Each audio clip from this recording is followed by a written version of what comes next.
Hello, everyone. I am Matthew from Miscellaneous Debris, and happy Infinity War week. This week on the Weekly Bros podcast, RD and I are doing a 3-part series on Avengers Infinity War. In this next segment, we're talking about the whereabouts of Hawkeye and Antman, putting our trust in the folks at the MCU and Marvel, and our Soul Stone theories. So without any further ado, Miscellaneous Debris presents the Weekly Bros podcast, Episode 4, Part 2. Enjoy.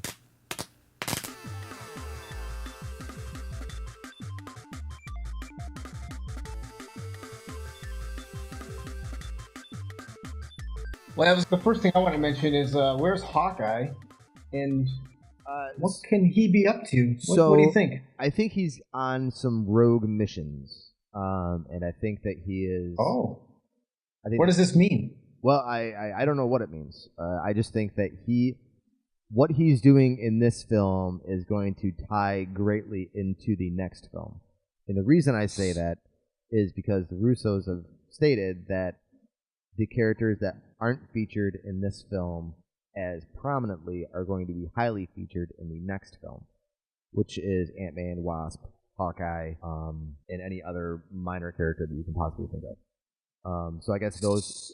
As a fan of the comics, as I know you are, what would that mean in terms of Hawkeye playing a certain persona? Well, the Ronin persona was adopted after he gave up the mantle of Hawkeye. So, I mean, that's a separate storyline unto the Infinity Gauntlet. It didn't really have anything to do with the Infinity Gauntlet. It's just something that they're incorporating into this film. Right. So, but they've taken liberties with a lot of the characters and a lot of the different storylines and just kind of morphed them into their own thing. And I think there were snapshots of Jeremy Renner wearing the gold and black armor on set. Yeah, no. I do think he is adopting the Ronin persona, but I don't know why he would be adopting the Ronin persona. My guess is that if he calls himself Hawkeye, the government's going to know.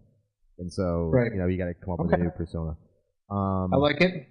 But just to touch on one thing that you did say in taking a lot of liberties with the actual comic book storylines, the people at Marvel have proven over time that we can trust them with their decision making.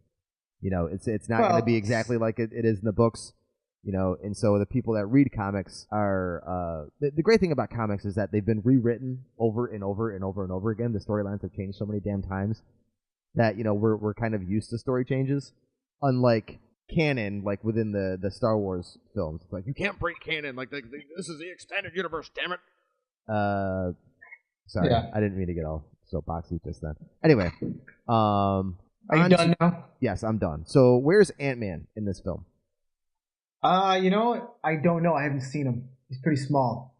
I walked right into that one, didn't I? You teed it up. I don't know. I couldn't pass that one up. I'm not really sure. I have a feeling. Some things I've been reading is that the Ant-Man and the Wasp, the film coming out after Infinity War, takes place after Infinity War, right? Or before? My assumption is that it is happening during Infinity War.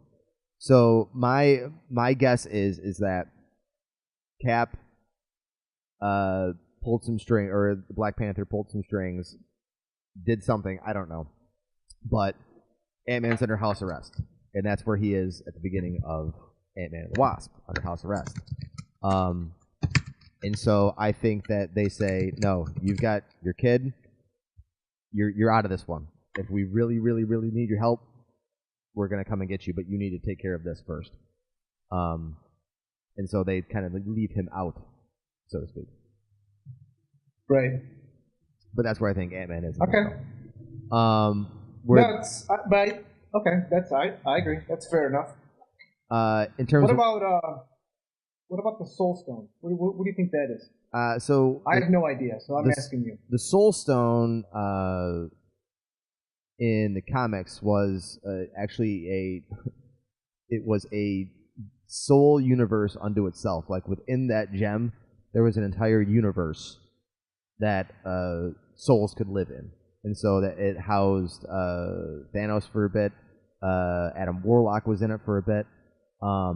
So I think that they're going to take that and reverse it. So what I think is you can take a physical object with the intention of getting the soul stone through death and like taking a soul, and the soul stone will appear. So my guess is, or my theory is that Gamora is really, in the Guardians he said, my favorite daughter, Gamora.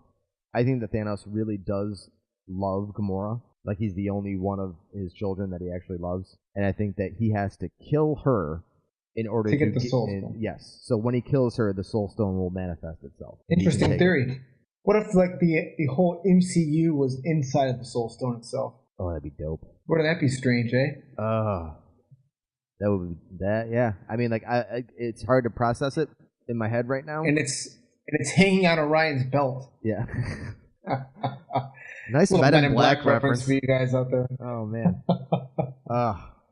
That's a deep. Wouldn't that be weird, eh? That would be weird. It would be very surprising. It'd be very surprising. I think the popular theory is the Soul Stone is in Wakanda. It gives. I don't buy that theory at all. Yeah, I don't buy it either. It seems too cliche. So I don't know. I feel like it's gonna be some kind of those surprises we don't find out until maybe towards the end of the film, the third act, something like you said, like he has to kill Gamora to get the stone, something like that. I mean, it's not going to be so trivial as there it is, it's powering the Wakandan technology. Or I never bought into that theory. I didn't really hoping that they weren't going to go with that route in Black Panther, and I'm glad they. Thank you everyone for listening. Let us know what you thought about it in the comments below. You can follow us on Twitter @TheWeeklyBros, and you can email us if you have a question or a topic that you want us to talk about. realweeklybros@gmail.com. That's REAL weeklybros@gmail.com. I am Matthew from Miscellaneous Debris, and on behalf of RD and myself, thank you for listening, and we'll see you soon.